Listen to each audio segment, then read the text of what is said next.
So in this lesson, we're going to learn a little bit about, not a little bit, we're going to learn about disc degeneration, disc herniation, and disc protrusion.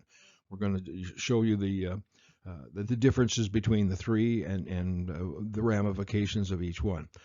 We're going to talk about x-rays and MRIs, and I'm going to show you a couple of those, and we're going to talk a little bit about what they show and what the results mean.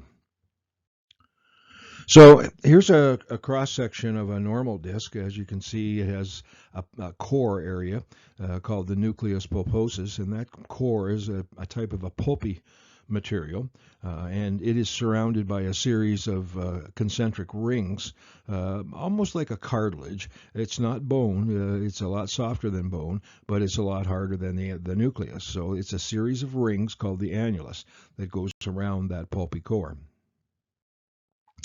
Now, the properties of the disc acts primarily as a shock absorber, so that when you're making various different moves and putting stress down the spine, the disc is what is absorbing those shocks.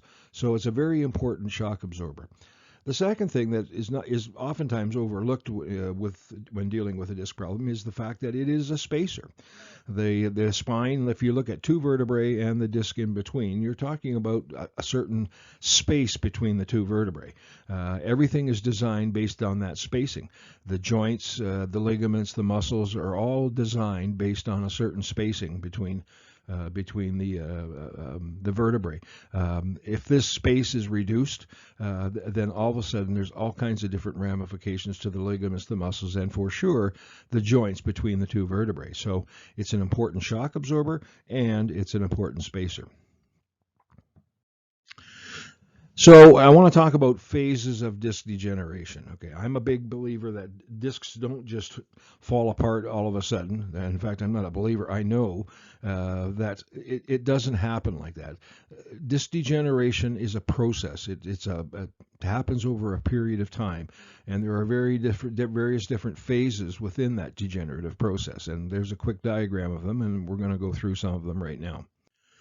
So the first phase is that those annular rings, those cartilaginous rings around the pulpy core, begin to dry out and crack. Now, that's a fairly normal process, not normal, but it's a process that we all suffer as we get older. Those rings dry out and they begin to crack. They can also crack for a number of traumatic reasons, and we'll talk a lot about those traumatic reasons or traumatic incidents that can cause those rings to crack. But that's the first phase of a disc problem. Phase two is that the cracks come together, they join, and the pulpy core begins to seep into those cracks. Now, at this phase, that pulpy core hasn't reached the surface anywhere. It's just come out of the center, and it's just starting to bulge a little bit. This is called a herniated disc. All right.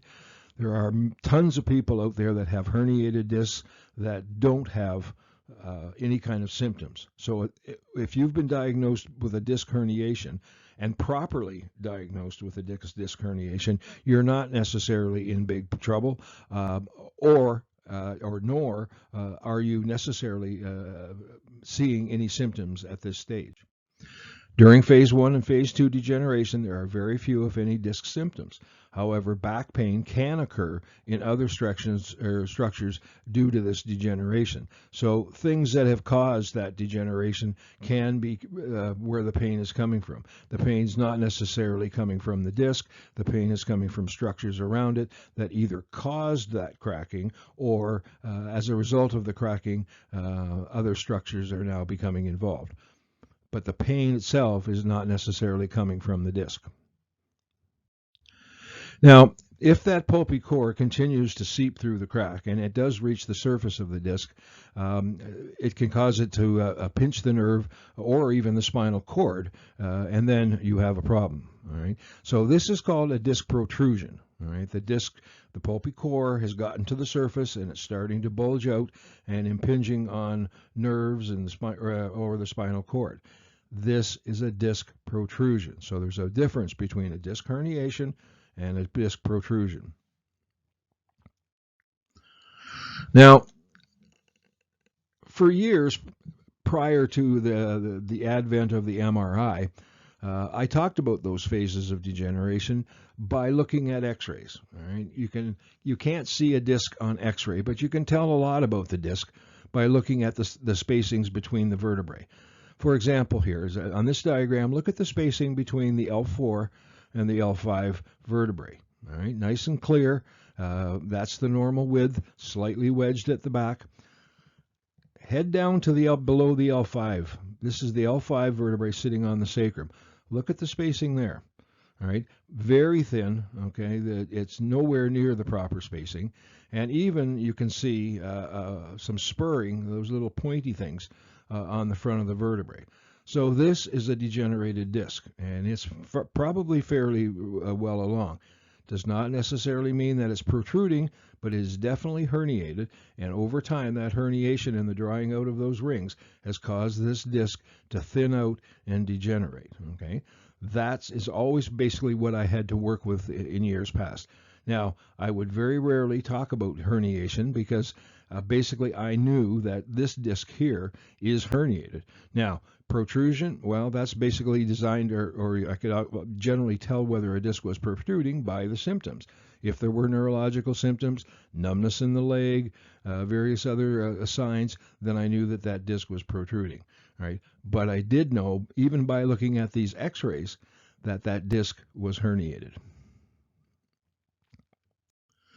Then along came the advent of the MRI, and it was I have a kind of a love-hate relationship with the MRI because it does show a lot more about the disc, and it shows all of the disc. Now, for example, this picture on the left is a cross-section of the disc area, and you can see that protrusion, all right, and this is a true protrusion. You can see it sticking out the back end, and it is impinging on nerves in that area, all right, so that's a big problem, that disc. On the right-hand side, you can see it again. There's the protrusion sticking back out of the back below the L5 vertebrae and sticking into the spinal cord area. A remarkable advent was the MRI. However, I would see so many people that I'd be talking to them about disc degeneration and talking to them about the phases of disc degeneration and talking to them about herniation, or not talking about herniation, and then have them come back in. They've gone to their family doctor or whatever, had some X-rays or had an MRI done, and they come back in and say, "Gee, doc, I know what's wrong with my back now." And I go, "Yeah, we know you have a disc problem." "No, yeah, but I have a herniated disc." Well, yeah, I kind of knew you had herniated disc, but I very rarely would even talk about the term. I would talk more about degeneration. So I had to kind of change my whole approach to how I was dealing with people and explaining to them that simply having a herniated disc, which would show up on X-ray, is not the end of the world, that there are tons of people out there with herniated discs. Disc problems become a problem only when, all right, they begin to protrude and start to affect the nerves or the spinal cord. Not that a herniated disc is a good thing or a normal thing, but it's not necessarily the end of the world. And if you've got pain with a herniated disc, I'd be looking at other structures other than the disc. Now, if it's protruded, then that's a different matter. Then you've got some serious problems in through there. Okay, so got the idea. Disc herniation still contained within the annular rings, all right, but it is definitely starting to break down. Protrusion, well, it's now gotten to the surface and is starting to bulge out the back end. All right, so there's a big difference between the two, and there's a big difference between the two as far as how you would be treated and how you'd be looked after.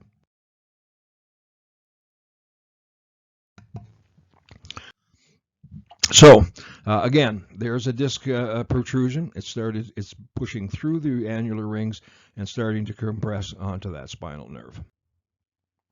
So, rookie mistake, not fully understanding your problem and not getting the correct diagnosis, all right? Not exploring conservative options before considering surgery. Dealing with a disc problem, whether it's herniated or protruded, is a very detailed problem. There's lots of conservative approaches to it long before I would have it, consider consider surgery. The key to it is to get the correct diagnosis and understand the diagnosis. Right? Do you have a herniation? Do you have a protrusion? All right. How bad is it? What can we do with it? So understand your problem, and then you can deal with various different people. Get differing opinions. All right. Talk to your orthopedic surgeon. All right. You can talk to a physiotherapist who knows what they're talking about, and the same with a chiropractor who knows what they're talking about. Disc problems are something that there are a lot of different opinions on how to approach the treatment of it. If you're dealing with an orthopedic surgeon, you know where that's going, right? That's what they do. They operate. And there's not necessarily anything wrong with that. At some phase and in some point in that deterioration process, it may not be able to be corrected or helped through a conservative approach, and surgery is the only one. But I'm consistently and constantly worried about the fact that a lot of people end up having surgeries done that I don't think they particularly need to do. All right, there are conservative approaches that should be approached before that. So hopefully that'll give you an idea of what's going on with discs and help you understand a little bit about disc problems.